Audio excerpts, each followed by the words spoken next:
உங்கள் சத்யாவில் குளு குளு ஏசி ஆஃபர். நாட்டின் மார்ச் மாத ஜிஎஸ்டி வசூல் 9% அதிகரித்து 2 லட்சம் கோடி ரூபாயை தாண்டி உள்ளது. இது தொடர்பாக மத்திய நிதி அமைச்சகம் வெளியிட்டுள்ள அறிக்கையில் 2025-26 நிதியாண்டில் வசூலான அதிகபட்ச 3வது ஜிஎஸ்டி வருமானம் இது என்றும், ஏப்ரல் மாதம் 2,36,000 கோடியும் மே மாதம் 2,06,000 கோடியும் வசூலாகி இருப்பதாக தெரிவிக்கப்பட்டுள்ளது. கடந்த மார்ச் மாதம் 1,83,000 கோடி ரூபாய் வசூலாகி இருப்பதாகவும், நடப்பாண்டு மார்ச் மாதத்தில் 2 லட்சம் கோடியை தாண்டியுள்ளதாகவும் கூறப்பட்டுள்ளது. நடப்பு நிதியாண்டு முழுவதும் மொத்தம் 22,27,000 கோடி ஜிஎஸ்டி வசூலாகி உள்ளதாகவும், உள்நாட்டு மொத்த வருமான புள்ளி 5.9% அதிகரித்து 1,46,000 கோடியாக உள்ளதாக தெரிவிக்கப்பட்டுள்ளது.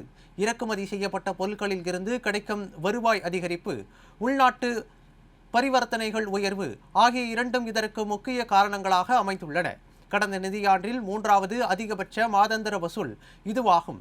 இறக்குமதி மூலம் கிடைக்கும் வருமானம் 17.8% அதிகரித்து 53,861 கோடி ரூபாய் உள்ளதாகவும் தெரிவிக்கப்பட்டுள்ளது. தமிழகத்தை பொறுத்தவரை கடந்த மாதத்திற்கான ஜிஎஸ்டி வசூல் 2% அதிகரித்து 6,882 கோடி ரூபாயாக உள்ளது.